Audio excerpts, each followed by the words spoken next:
Do you know what happened to Adriana tonight? No, I don't. She talked to us. She said that you and Heather did this to her. So that's why we're talking to you two. This is the moment Tina realized her murder victim was still alive. And to make things worse, her victim had just told the cops everything they needed to know to put her behind bars for the rest of her life. We know what happened out there. It's just going to be a matter of getting fingerprints and evidence back. I'm going to do it. I promise to God. Tina is currently being interrogated over the horrific attack of her friend in Florida. Like most teenage fights, it apparently started because of a dispute over a guy. But this isn't the story that she and two other suspects would tell investigators in this extremely sick case. Okay. Tina, you know, can I call you Tina? Mm-hmm. Okay. Obviously know something's up. So tell me what happened tonight. Nothing happened that I know of. Heather just said that something about Adriana got beat up real bad. Okay. You don't know anything about that? No. See your arms and hands if I could. Okay. And what's this right here? That little scratch there. This? Yeah. I have a puppy. Okay. And your puppy caused that? Look, I'm going to here. Got your chin? Okay. 19-year-old Adriana had gone over to her neighbor's house to patch things up after an argument, but she had no idea that fate was waiting for her. That neighbor was Tina Brown, and Adriana was walking straight into a trap. What started off as a fight quickly turned into something much worse, but according to Tina, she's got an alibi. So where were you tonight? At Heather's. At Heather's house? Heather said she was going to cook, so I went down there. She was cooking fish and french fries, and then we just started watching movies. You were there all night until the cops came up there? Mm-hmm. What time did you go over there? Probably just started getting dark. Okay, so about sunset, was anybody over at Heather's house when you went over there? Just Heather and her husband. Heather, okay. Did anybody else come over there?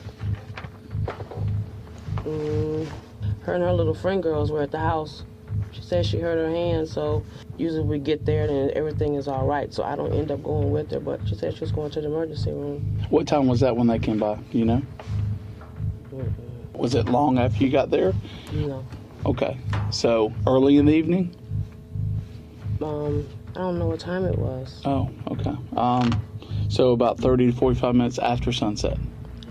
Tina's daughter, Brittany, was also at Heather's house at the time, but the problem here was that they, along with Tina, were the three main suspects in the case. The detective already knows there's bad blood between Tina and Adriana and spent some time discussing their friendship. What has been going on between you and Adriana this week?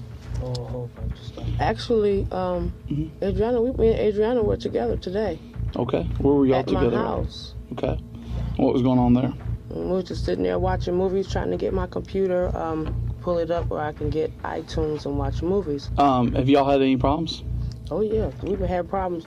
The first 3 trailers, we've had problems for a long time. What's the problems? Well, lately the new problem is she thinks that I'm the one who had her boyfriend locked up in jail. Okay, so she's mad at you thinking her boyfriend's locked up because of you. Yeah, but we talked about it earlier today. This would be one of several accusations that surrounded the 4 women. Tina's daughter Brittany also claimed Adriana slept with her boyfriend. But even so, Tina says there were no issues over the last few days. And then me and her actually just started back talking today. Okay. Because I asked her this morning, what was I doing this morning? I was trying to make some phone calls, and I wanted to heat up some chicken, so I asked her would she put the church's chicken in her microwave, and she heated it up for me and brought it to my house. Okay. Do you know what happened to Adriana tonight? No, I don't. Heather just said she got beat up, but that's all I know. A little bit more than that. The detective is talking about the horrifying injuries covering Adriana's body, and despite her story, Tina knows exactly what happened. Tina, Brittany, and Heather waited for Adriana to arrive at Tina's house in Ensley before ambushing her with a taser and beating her down with a crowbar. The 3 then threw her in the trunk of a car and drove her to a secluded patch of woodland where they set her on fire and then walked away. Clearly, they expected her to be dead, but Adriana not only survived this horrific attack, but managed to crawl to a nearby house and find help. She did this with burns covering over 60% of her body. None of the suspects, including Tina, know that she survived, until the detective drops this bombshell. We're not sure if she's gonna make it or not. No, I don't. Does she talk to us, or she talked to the people that came over to help her? Mm-hmm. She told them something. You know what she told them? I could just imagine what's that. She said that you and Heather did this to her. So that's why we're talking to you two. But she said I called. She's been saying a lot of stuff lately. Okay. She said I called, because this is all stuff that we talked about today at my house. Okay. About my tire was stabbed. Okay. And I asked her if she do it. She said no. I mean, I couldn't prove she did it. So I didn't argue about it, fuss about it or nothing. But you thought she did it? Just because of what people said. But Did you hear about her Can't go window off getting on- busted out? whose window? Adriana's window getting busted out a few days ago. You didn't hear about it? No, sir, I didn't. And you said tonight you were over at Heather and Darren's, right? Yes, sir. And you didn't go anywhere. No. Did anybody come over there while you were there? He had somebody come over, but I didn't go out. Who were they that came over? He was dark skinned and he had braids. Okay. And then there's another guy, but I didn't know who that guy Blocker was. sound familiar? Yeah. And did anybody else come over? Yeah. White guy in a red truck. You know who that was? You know, he went out there and went outside and talked to him. And what was Darren doing while y'all over there cooking? Anything? Laid on the couch watching movies. Is that pretty much what y'all were doing all the way until the cops came? Okay, so you, Darren, and Tina were sitting in the living room. Heather were sitting there in the living room watching movies. And when the cops knocked on the door, what'd y'all do? We were sitting there. Okay. Why didn't you answer the door? It ain't my door. Okay. So y'all sat there, and when the cops came, they didn't answer the door. And how long were y'all in there before you did We answer thought the that, door? I guess the tape was going out because Adriana has a little boy that's kind of hyper. He said that little boy probably had got that taser and tased that little girl. All right, but you were home all night. You didn't see any kind of disturbance going on over there before the cops came over there or anything? No, we would have heard something. Right now, Tina is starting to show signs of guilt. She's slumped over with her head hung down and avoiding eye contact, indicating she's very ashamed and regretful. Or at the very least, sorry she's been caught. Whatever the case may be, she definitely seems uncomfortable. But as the detective points out, it's definitely not for the right reasons. You didn't go get anything or go anywhere at all? I don't think so. Okay. You seem kind of lackadaisical about this. I'm telling you that this woman is probably going to die and has named you as the person that's harmed her. It kind of, doesn't sit easy with me that you're just so nonchalant about this. I just talked to her today, and I told her I never called DCFS on the kids. Okay. Well, she's probably going to die is the word we're getting. And we're concerned over that. And the last person she said that did this to her is you and Heather. Okay? We're going to go out there. We know what happened out there. It's just going to be a matter of getting fingerprints and evidence back. Okay? Once again, Tina shows her guilt, this time by touching her lips. This is often a telltale sign someone is lying and is trying to hide that fact by covering their mouth. The reason we're here.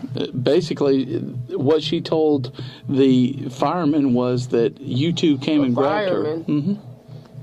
Well, say what now? What she told the fireman was that you two came over and grabbed her, pulled her out of that house, beat her, and harmed her. And nobody out there, the kids or nobody saw none of this.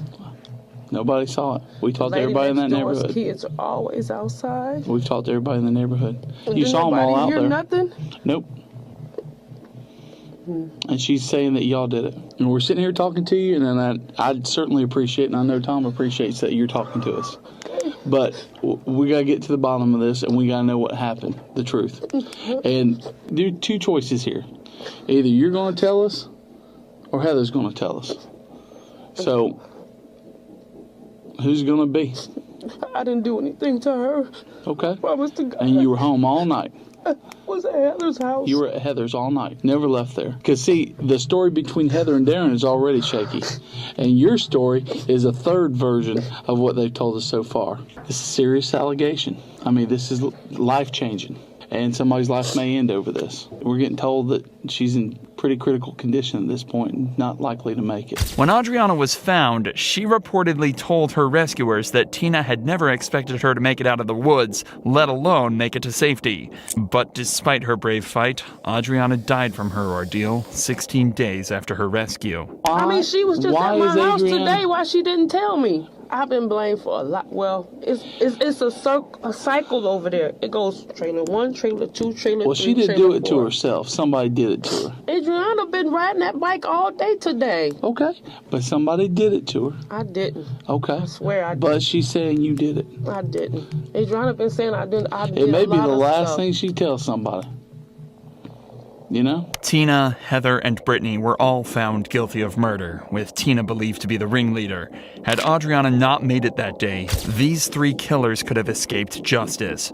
But now Tina sits on death row, waiting for her day of execution. Detectives often know exactly who the killers are right from the start, they just need to prove it. But sometimes things are different, like in this case, where the detectives realize they got things completely backwards, and their main suspect ends up revealing the shocking truth in the hunt for a missing girl. Do you suspect Sam in any of this? The guy that, was interested in her, and, some other guys that were interested in her, but they found out she had a boyfriend, they're friends now. I really couldn't see him doing it. One afternoon in April 2006, 17-year-old Ashley left her home in Illinois with her boyfriend for an interview and a basketball game, saying she'd be back before 10:30.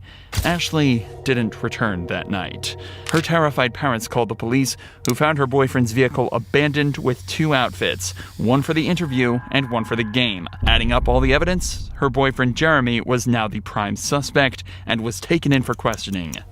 Has she been through any kind of trouble or trying times recently or anything like that? Not recently. A while back, we had an abortion, though. And How long was that? probably December. Okay. No, it was a little bit before December. How did she take that? She was all right. I mean, it wasn't like horrible, like a bout of depression or anything, she's fine. And she's a lot better now. How often do you see her? Once a day, usually, and then on Tuesday nights we don't see each other because I got a designated party night with my buddies. So other than that, it's usually once a day. Once a day. So, I mean, you guys are pretty serious. And Yeah. Been going out for how long now? Almost 2 years. It'll be 2 years in July.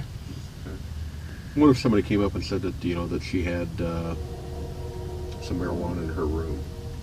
I'd be real surprised. Okay. I'd be And real that- and because that- she tells me everything. What about possibly owing somebody in Cahokia some money for drugs? What about that?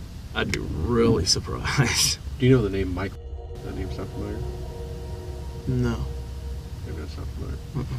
A name comes up during the questioning that Jeremy has never heard before, and his reaction to hearing the new name is noticeable.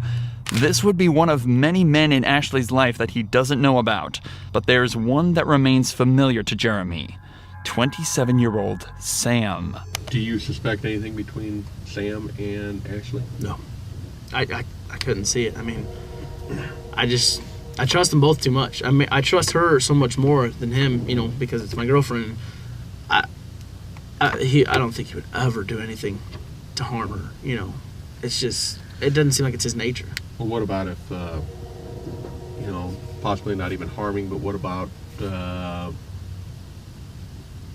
if they were to, if they were an item or something like that? Would you suspect that at all? No. The fight that you had Tuesday night, you were telling me that you guys had a little argument. What was that about? It was because apparently I yelled at her or something and she didn't like it. And then she gave me all my stuff back, what she had, and said, I'm going to break up with you. And I said, no, we talked it over and stuff. And, that it was just all just, I don't know, just stress because that's when she thought that she might be pregnant. And Tuesday night again? yeah, and she turns out she wasn't. And that was the stress of that, doing that, and, Do you know any friends that she might be with that good friends that she would hang out with, that she would go to their house or anything like that? I can't see the ones that she would, their parents letting it happen and not letting her parents know. There's no way that if she went to Brittany's house, there's no way Brittany's parents would, not tell Ashley's parents. Or Christy's house, there's no way Christy's parents would not tell Ashley's parents, Who does she normally hang out with, like there at school? Christy and some other girls. I don't know their names because I never really met them outside of school. But she's played basketball with, I think, a couple of them that I haven't met, and I don't know their names. But other than that, just Christy's like the main one. When Jeremy said Ashley went out of town to play basketball, the detectives wondered what it was that made her travel so far when there were basketball courts nearer her home. It turns out that the reason was Sam, and Jeremy was completely clueless about anything going on between them. Suddenly, police have a brand new suspect. How long have you known Sam? I was probably sophomore in high school, I want to say. When you met him, he was a teacher? I'm pretty sure he was a teacher over in St. Louis. I think he was doing something with kids. And then he was also doing wrestling stuff. He plays a lot of sports. So. No, does he? Yeah. What's he like? He's just your all-around average, guy. I mean, loves the party and, loves to teach. That's like his main goal. But he's just average. I mean, there's nothing special, unique about him. Just easygoing guy. But as far as like physical abuse at the house, No. have you ever seen anything like that? Have you ever seen any marks on her or anything like that? No. Bruises or anything? Has she called you up and told you anything like that? Or No. Okay. I know she runs into walls a lot, like literally. I mean, she's got kind of... I've seen her do it. Not like, she says that she runs into walls, but I've seen her because, I don't know if you want to call it, she's blonde or whatever, but yeah, it's not like a continuous thing. I've just seen her do it a couple times. But What's her mom like? Her mom? Mm-hmm. She's real nice. I mean, she's raising 2 girls and, dealing with Mike, but...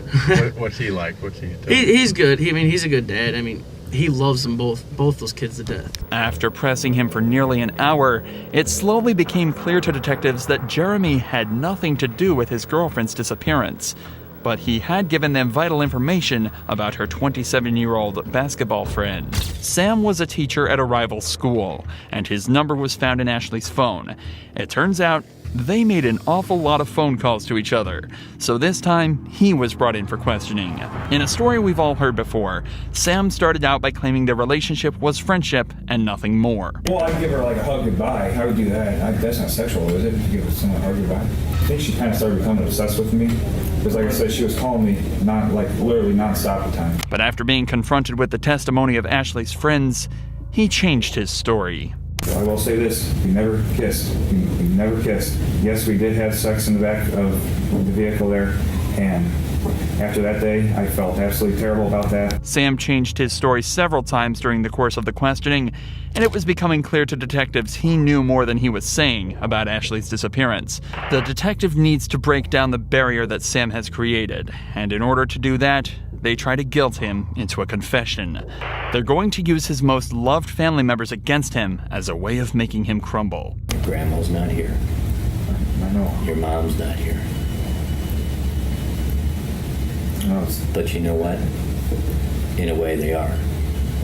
Because everything they taught you, all the talks Grandma had with you, are within you. All of them are. And unfortunately right now, Sam, you ain't telling us the truth. Can I go show you what happened? Please. She's still out there, Sam? She is. And where's it at? I have to show you.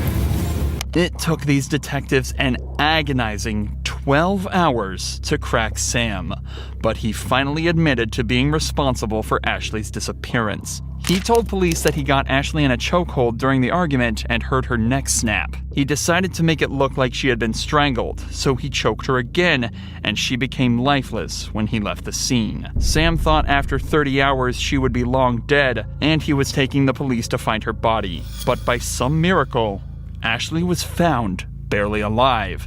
It took her weeks to wake up from the coma she had slipped into, and even longer to heal the psychological wounds. But she was able to testify against Sam and live to see him sentenced to 20 years for her attempted murder. If you enjoy true crime videos like this, make sure you're subscribed to see more.